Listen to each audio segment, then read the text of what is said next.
What is going on, you guys? My name is Rage and we are back today with a red star orb opening video for one of the newest and most exciting characters in the game being added now, and that's gonna be Deathpool here. As you can see, with her being in the game, she's going to bring on board for her team high health and high damage. She's a deadly combination of firepower, healing, and negative control. You're going to see with her abilities, she's going to have the opportunity to really cleanse and really benefit her team. On top of that, you can see how they don't undersell it by saying that her ultimate actually turns enemies to dust. And you're going to see that, especially with her passive dealing additional damage. On top of that, for raids, she's going to grant health. She's going to actually provide ability energy, very similar to Thanos, and also a drain. So, I mean, this character is going to do it all. And with this exciting addition into the game, you bet we always want to take advantage of this increased 15%, which is very, very sizable. And personal recommendation here, you guys, is that this is definitely one of the few characters I would highly recommend in terms of actually using your red star orbs and maximizing the benefit for the time being. That being said, you guys, now let's go ahead and look at the red star orbs here. So first and foremost, we've saved up quite a bit because there hasn't been a red star opening in the last few weeks, and you can see here that just over time we've built up 58. So I am planning to be a little aggressive today and take a look at what we can actually get. So we got 58 here, and before you even open, you always want to make sure you hit the little eye and go hit red star promotion. I usually scroll to the bottom to see the two reds to see how they're doing, but generally at the very bottom you should see an increased 15% chance. Make sure you see this before you open, because the last thing you want to do is start opening and you don't see that increase here, and then the buff might not apply, right? So that being said, you guys, I am aiming potentially for a 3 or 4 red here. We got 58, so we can start off here right now just opening the first 8 and see how we do. And it's always a luck to draw, but the good news is whenever we get any of these duplicates, they're just going to be fueled into the Elite Four. So, I mean, we're definitely going to open a couple today just to see how we do, but this is why it's always exciting. So far, no blues yet, just the green, unfortunately. But again, as I mentioned, just being able to add to the duplicates, this is going to create more options for us, because we are going to for sure open up a few of those, and especially given how powerful and amazing the kit right now. It's a very strong kit so far. She's going to be very versatile, especially with her new potential team that's coming. So, I mean, definitely a lot of exciting things to look forward to for sure. So not good luck here at all. You can see that we actually ended up getting 8 green. So you know what? I'm going to test my luck here, because we did get nothing but green. I'm going to take a chance here and open an Elite 4. Maybe we get a little bit of better luck here just to force that RNG on us. So wow, there you go, you guys.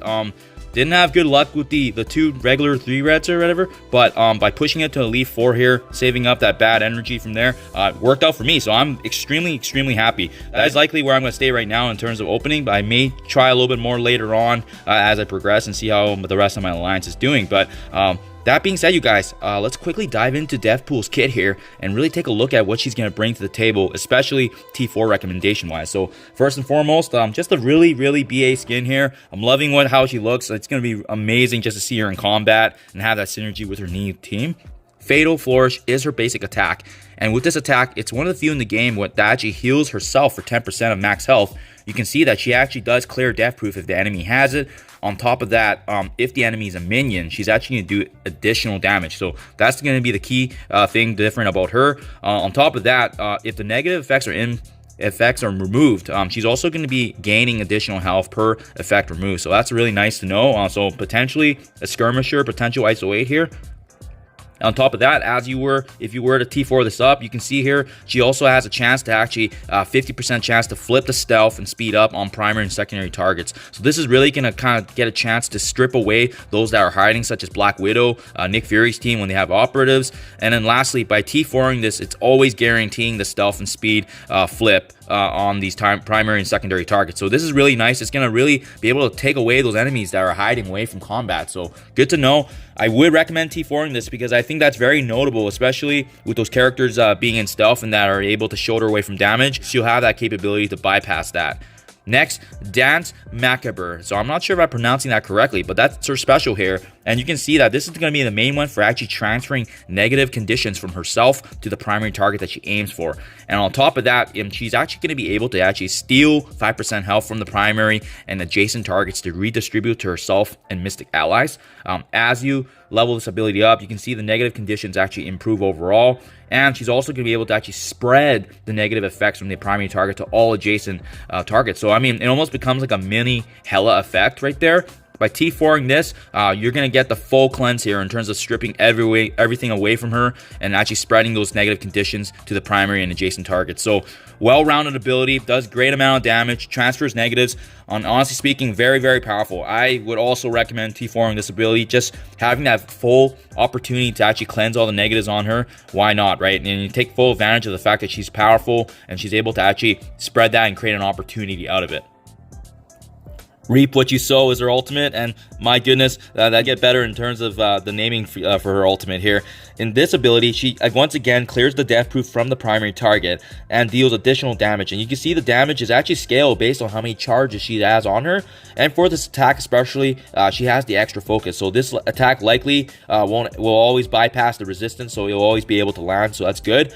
And on top of that, you can see here, the main goal here is to actually get it maximum charge, because you can see she does a 20,000% piercing instead, and that's extremely exceptional. You know, we're going to talk about immense damage here, especially if you have it fully charged.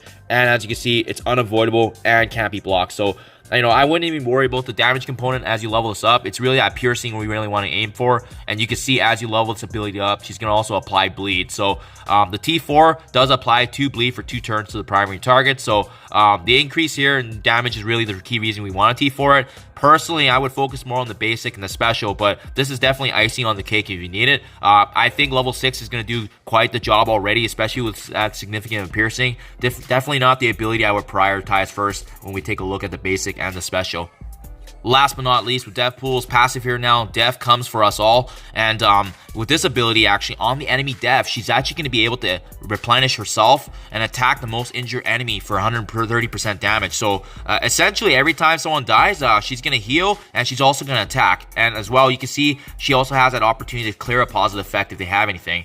When this character or any new warrior, key being this is the new team, they drop below that 30% threshold, she's also going to provide death proof up to a maximum of 2 times. And this is really where the ability is going to shine here for her passive. In raids, she's going to gain the charge. On enemy death, she's also going to be able to generate ability energy for Mystic allies and herself. So this is where it gets very similar to Thanos' usage. And on top of that, she also provides the drain, which is kind of similar to Symbiote Spider-Man's ability to provide drain to his symbiote. So I mean, she has a little bit mixture of a kit here.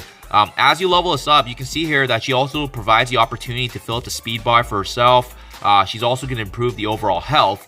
And with the passive here, she's actually going to improve that chance to actually clear 3 positive effects from the most injured enemy. So, I mean, that's really good. Just really kind of strips them down and does additional damage. And with the level 4 here, they gain an additional 10% in drain. So, really umping their healing and sustainability for raid. So, that's really good to see, especially for the Mystic roster and characters. Lastly, the T4 is just an increase of 60% damage to the most injured enemy. So I don't know if I would recommend T4ing this right away. For sure, I see the value from the basic and the special, followed by the passive, and then lastly the damage for the ultimate, just because the ultimate's quite powerful already with that significant piercing. So overall, you guys, really great character overall. I would recommend actually using as many red star orbs as you can, because especially with her coming in a campaign event, which I will be making a video later on in more detail, I think this is gonna be a great opportunity for newer players, mid-game players, to take advantage of a very powerful character to come to the game. So you know, another notable addition to the Marvel Strike universe. Hope you guys enjoyed this video as always, and I'll see you in the next one.